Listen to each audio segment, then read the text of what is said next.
മുടി കൊഴിച്ചൽ കുറയ്ക്കാനും മികച്ച രീതിയിലുള്ള ഹെയർ ഗ്രോത്ത് ഉണ്ടാവാനും പ്ലേറ്റ്ലെറ്റ് റിച്ച് പ്ലാസ്മ തെറാപ്പി ചെയ്താൽ മതിയോ? ഹായ് ഫ്രണ്ട്സ്, ഞാൻ ഡോക്ടർ പ്രസു.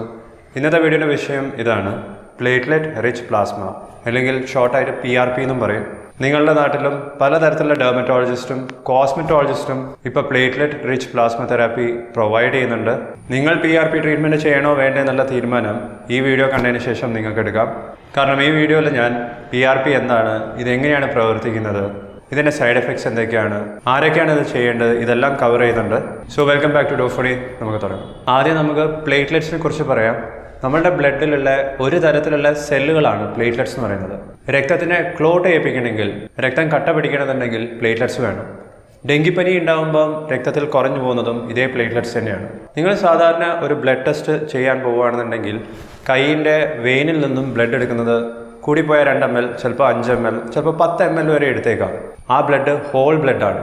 അതിൽ റെഡ് ബ്ലഡ് സെൽസ് ഉണ്ടാവും, വൈറ്റ് ബ്ലഡ് കോർപ്പസൽസ് ഉണ്ടാവും, പ്ലേറ്റ്ലെറ്റ്സും ഉണ്ടാവും. ഇതെല്ലാം പ്ലാസ്മ എന്ന് പറഞ്ഞ ഒരു ഫ്ലൂയിഡിലാണ്. നമ്മൾ കംപ്ലീറ്റ് ബ്ലഡ് കൗണ്ട് ടെസ്റ്റ് ചെയ്ത് കഴിഞ്ഞാൽ പ്ലേറ്റ്ലെറ്റ്സിൻ്റെ അളവ് കാണിക്കുന്നത് 1.5 ലക്ഷം മുതൽ 4.5 ലക്ഷം വരെയൊക്കെയാണ്. ഈ പ്ലേറ്റ്ലെറ്റ്സിൻ്റെ കോൺസെൻട്രേഷൻ രക്തത്തിൽ കൂട്ടിക്കഴിഞ്ഞാൽ കിട്ടുന്ന ഒരു പ്രൊഡക്റ്റാണ് പ്ലേറ്റ്ലെറ്റ് റിച്ച് പ്ലാസ്മ എന്ന് പറയുന്നത്. ചുരുക്കി പറഞ്ഞാൽ ഇത് രക്തം തന്നെയാണ്. രക്തത്തിൽ നിന്നും RBCനെയാണ് ഒഴിവാക്കുന്നത്. ബാക്കിയുള്ള പ്ലാസ്മയിൽ പ്ലേറ്റ്ലെറ്റ്സിൻ്റെ അളവ് കുറച്ച് കൂടുതലുണ്ടാവും. 2 മുതൽ 6 മടങ്ങ് വരെ സാധാരണ ബ്ലഡിനേക്കാളും പ്ലേറ്റ്ലെറ്റ്സിൻ്റെ അളവ് കൂടുതലുണ്ടെങ്കിൽ അതിനെ നമുക്ക് പ്ലേറ്റ്ലെറ്റ് റിച്ച് പ്ലാസ്മ എന്ന് പറയാം. 1970s മുതൽ PRP നമ്മൾ ഉപയോഗിക്കുന്നുണ്ട്. പല പർപ്പസിന് വേണ്ടിയിട്ടാണ് ഉപയോഗിക്കുന്നത്. ഇത് കണ്ടുപിടിച്ചത് പ്ലേറ്റ്ലെറ്റിൻ്റെ ഡെഫിഷ്യൻസി, അതായത് ത്രോംബോസൈറ്റോപീനിയ എന്ന് പറഞ്ഞ കണ്ടീഷനിൽ ഉപയോഗിക്കാൻ വേണ്ടിയിട്ടായിരുന്നു. അതിനുശേഷം സ്പോർട്സ് മെഡിസിനിൽ ഉപയോഗിക്കുന്നുണ്ട്, റീജനറേറ്റീവ് മെഡിസിനിൽ ഉപയോഗിക്കുന്നുണ്ട്. പക്ഷേ ഇപ്പോൾ PRP ഏറ്റവും പോപ്പുലർ ആയിട്ടുള്ളത് ഹെയർ ഗ്രോത്തിന് വേണ്ടിയിട്ടാണ്, ഹെയർ ലോസിൻ്റെ ട്രീറ്റ്മെൻറ്റിന് വേണ്ടി.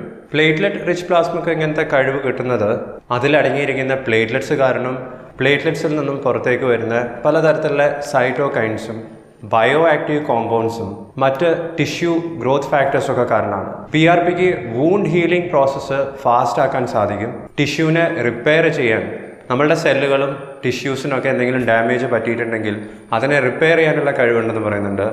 ഇൻഫ്ലമേഷൻ പ്രോസസ്സ് കുറയ്ക്കാൻ പറ്റുമെന്ന് പറയുന്നുണ്ട്. PRPൻ്റെ മറ്റ് ചില പേരുകളും കൂടിയുണ്ട്.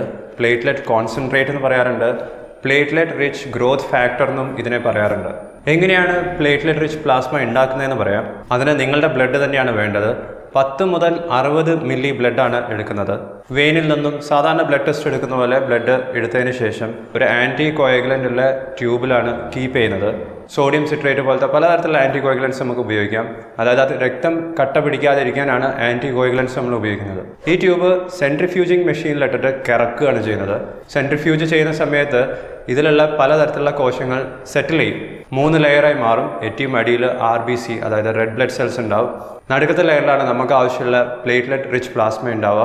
ഏറ്റവും മുകളിലത്തെ ലെയറിൽ പ്ലേറ്റ്ലെറ്റ് തീരെ ഇല്ലാത്ത ഒരു ലെയറാണ് ഉണ്ടാകുന്നത്, പക്ഷെ അതും പ്ലാസ്മ തന്നെയായിരിക്കും. ഇതിനെ പ്ലേറ്റ്ലെറ്റ് പുവർ പ്ലാസ്മ എന്നാണ് പറയുക. ഇങ്ങനെ 3 ലെയർ ആവുന്നതിൽ നിന്നും നടുക്കത്തെ ലെയർ, അതായത് PRP ആണ് നമ്മൾ ഉപയോഗിക്കുന്നത്. ഈ PRPയിൽ വെറും പ്ലേറ്റ്ലെറ്റ്സ് മാത്രമല്ല, ഞാൻ ആദ്യം പറഞ്ഞ സൈറ്റോകൈൻസും ഗ്രോത്ത് ഫാക്ടേഴ്സും വൈറ്റ് ബ്ലഡ് സെൽസും ഉണ്ടാവും. അതിൽ ല്യൂക്കോസൈറ്റ്സ് ഉണ്ടാവും. പ്ലേറ്റ്ലെറ്റ്സിനെ ആക്ടിവേറ്റ് ചെയ്യുന്ന ചില ഫാക്ടേഴ്സ് രക്തത്തിൽ തന്നെ ഉണ്ട്.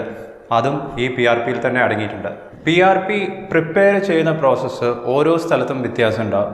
എത്ര സമയം സെൻട്രിഫ്യൂജ് ചെയ്യണം, എത്ര കോൺസെൻട്രേഷനിലാണ് പ്ലേറ്റ്ലെറ്റ്സ് PRPയിൽ ഉണ്ടാവുന്നത്, ഇതെല്ലാം വ്യത്യാസം ഉണ്ടാവും.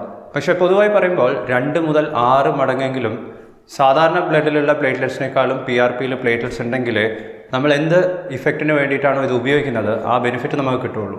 അതുമാത്രമല്ല, PRP പ്രിപ്പയർ ചെയ്ത് കഴിഞ്ഞാൽ 10 മിനിറ്റിൻ്റെ ഉള്ളിൽ ഉപയോഗിച്ച് കഴിഞ്ഞാൽ മാക്സിമം ഇഫക്റ്റ് ഉണ്ടാവുമെന്നാണ് പറയുന്നത്.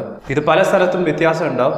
അതിനനുസരിച്ച് പല റേറ്റും PRPക്ക് പല ഡോക്ടേഴ്സും ഈടാക്കാറുണ്ട്. PRP നിങ്ങൾ ചെയ്യാൻ തീരുമാനിച്ചിട്ടുണ്ടെങ്കിൽ ഡെർമറ്റോളജിസ്റ്റിൻ്റെ അടുത്ത് തന്നെ പോവുക.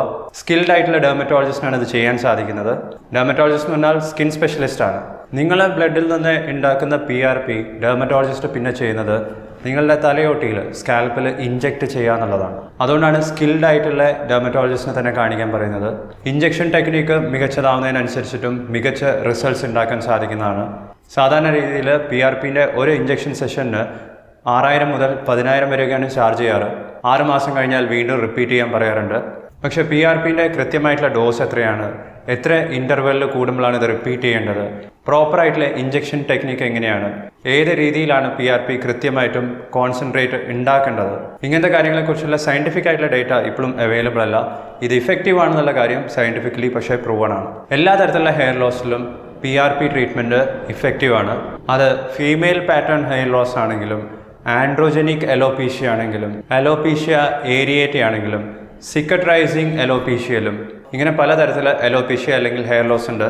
ഇതിലെല്ലാം PRP ഇഫക്റ്റീവ് ആണെന്നുള്ളത് പലതരത്തിലുള്ള സയൻറ്റിഫിക് സ്റ്റഡീസിൽ പ്രൂവ് ചെയ്തിട്ടുണ്ട്.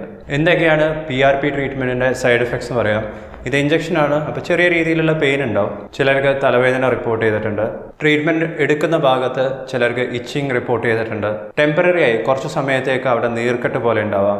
ചുവപ്പ് നിറത്തിലുള്ള റാഷസ് കാണാറുണ്ട്. അധികം ആൾക്കാർക്കും ഇത് ഈസിലി ടോളറേറ്റ് ചെയ്യാൻ പറ്റും. അതായത് സൈഡ് എഫക്ട്സ് വളരെ കുറവായിരിക്കും. മേജർ സൈഡ് എഫക്ട്സ് ഒന്നും അങ്ങനെ റിപ്പോർട്ട് ചെയ്തിട്ടില്ല. മേജറായിട്ട് ഉണ്ടാവാൻ സാധ്യതയുള്ള സൈഡ് എഫക്ട്സ് എന്ന് പറയുന്നത് ഒന്ന് ഹെമറ്റോമിയാണ്. അവിടെ രക്തം കട്ട പിടിക്കാം, ഇൻഫെക്ഷൻ ഉണ്ടാവാം, പാനിക്കുലൈറ്റിസ് ഉണ്ടാവാം, സ്കാറിങ് ഉണ്ടാവാം. പക്ഷേ ഇങ്ങനത്തെ സൈഡ് എഫക്ട്സ് ഒന്നും അധികം ആൾക്കാർക്കും കാണാറില്ല. PRPൻ്റെ ട്രീറ്റ്മെൻറ്റ് സെഷൻ ചെയ്യുന്ന ദിവസം ലീവ് എടുക്കേണ്ടി വരും. അന്ന് ജോലിക്ക് പോകാൻ പറ്റിയെന്ന് വരില്ല. നെക്സ്റ്റ് ഡേ ജോലിക്ക് പോകാവുന്നതാണ്. ഒരു ദിവസം റെസ്റ്റ് എന്തായാലും വേണ്ടി വരും. ഇതിന് ഹോസ്പിറ്റലിൽ അഡ്മിറ്റ് ആവേണ്ട ആവശ്യമൊന്നും വരാറില്ല. PRP ഇഞ്ചക്ഷൻ എടുത്തു കഴിഞ്ഞാൽ ആൻറ്റിബയോട്ടിക്സിൻ്റെയും ആവശ്യം വരാറില്ല.